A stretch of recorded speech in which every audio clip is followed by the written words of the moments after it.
From the outside, his life never raised questions. Good grades. A handful of friends.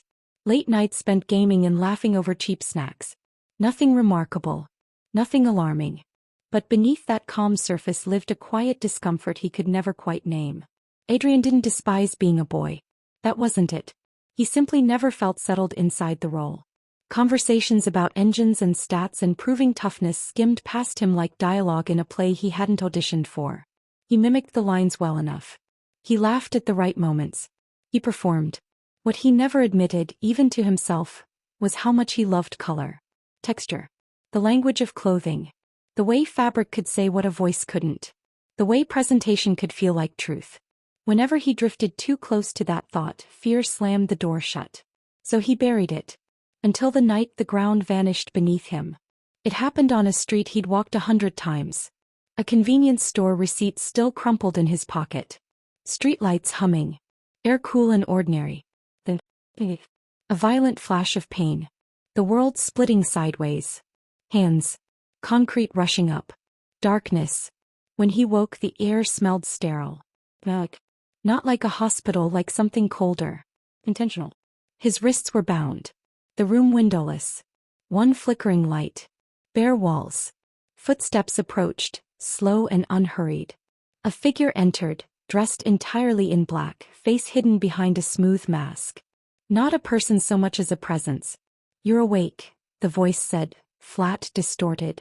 "Where am I?" Adrian croaked. "What is this?" The figure didn't answer directly. It circled him like an appraiser examining merchandise. "You matter more than you understand," it said at last. "But you're incomplete." The word struck wrong. Incomplete. Days blurred after that. Meals appeared without explanation. Sleep came in fragments. Sometimes there was a sting in his arm. Sometimes his food tasted faintly metallic. His muscles ached in a way that ran deeper than bruises. At first he blamed stress. Then his body began to change. His skin softened. His hair grew faster, falling into loose waves around his face. His jawline lost its hard edges. His reflection in the cracked mirror became someone adjacent to him, familiar but not. "No," he whispered, gripping the sink. But the evidence accumulated. Subtle weight where none had been. A new sensitivity in his chest. A shift in his voice. This wasn't accidental. One night the masked figure returned, with a woman this time. She carried herself with clinical precision, posture sharp as a scalpel. Her gaze studied him the way a researcher studies data. "The transition has begun," she said calmly. "Transition." His pulse thundered. "You're experimenting on me?" "Not experimenting," she corrected. "Aligning." "With what?" he demanded. "With who you were always capable of becoming." He laughed bitterly. "You don't get to decide that." She stepped closer, tilting his chin to inspect his face. "You were selected because you could adapt. Most cannot." "I didn't agree to this," he said, breath shaking. "The process started the moment you arrived." "And what exactly is this process?" Her eyes held his steadily. "You're being reshaped. You will emerge as a woman." The room seemed to tilt. "That's not possible," he whispered. "That's not me." "Isn't it?" The question landed harder than any restraint. When she left, silence pressed in like deep water. Over the following weeks, resistance became exhaustion. The more he fought, the more foreign his body felt. Yet beneath the fear, beneath the anger, a quieter voice stirred. What if the horror wasn't entirely horror? He hated the thought. But he couldn't ignore the strange flicker of recognition in the mirror. One morning she returned carrying a small injector filled with faintly luminous liquid. "This completes the sequence," she said. "After this, denial will only hurt you." For the first time he sensed something different in the room. Waiting. This moment felt like a threshold. He could keep fighting. Or he could stop defining himself by what was being taken, and ask what might remain. Slowly, deliberately he reached forward.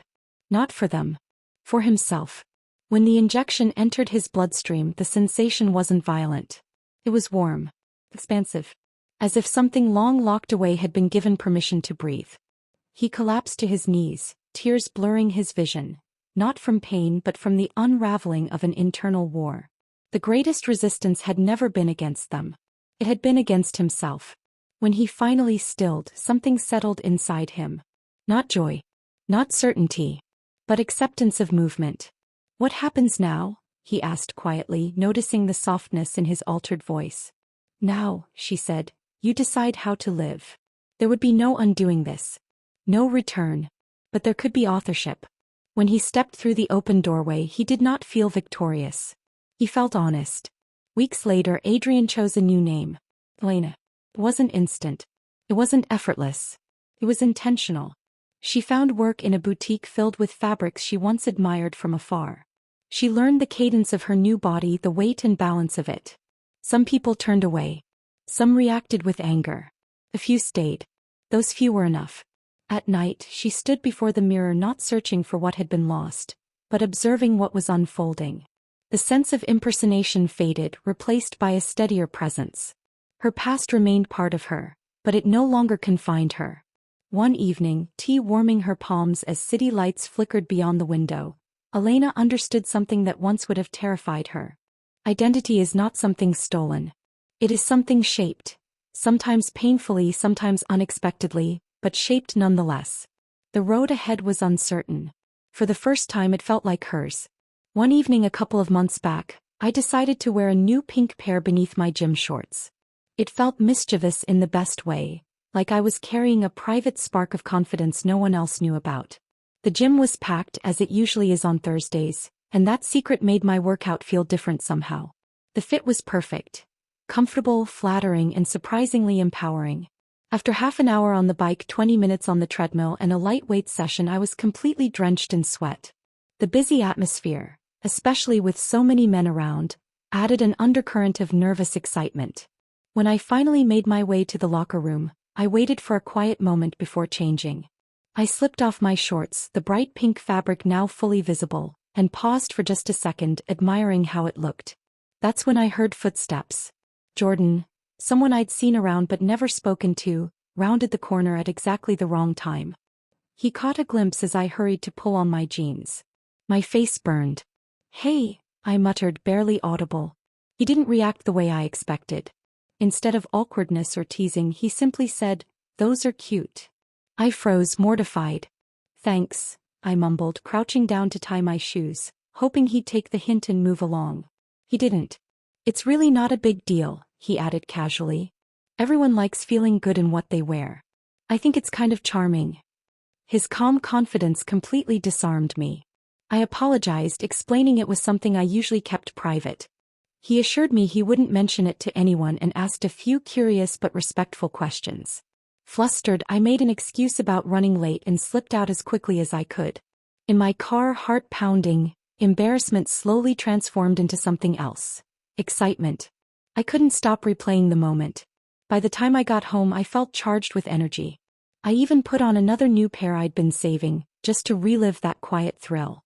Over the next week, I leaned into that feeling. Wearing feminine pieces wasn't just playful anymore. It felt powerful. When Thursday came around again, I arrived at the gym right on schedule. This time I wore jeans so I could change inside. As luck would have it, Jordan showed up just as I was getting ready. "I was hoping you'd be here," he said with an easy smile. We exchanged a few words before he teased, "So, what color today?" Laughing despite myself, I gave him a quick peek. "Red." "Nice choice," he replied. We ended up working out together, and I discovered that I genuinely enjoyed his company. He was confident without being overbearing, funny without trying too hard. The nervous tension from the previous week softened into something warmer. Afterward, back in the locker room, he asked for my number. Before leaving, he stepped closer and gave me a light kiss on the cheek. I stood there stunned. On the drive home, I couldn't stop thinking about it. The surprise, the spark, the way it made something shift inside me. Later that night, he texted to apologize if he'd overstepped. I admitted I hadn't minded at all. In fact, I'd liked it. We talked for over an hour. About life, about boundaries, about new experiences. I confessed I'd never kissed a guy before. He promised we could take things slowly at whatever pace felt right. When I finally drifted off to sleep, I felt calm and quietly hopeful. Thursday suddenly felt like my favorite day of the week.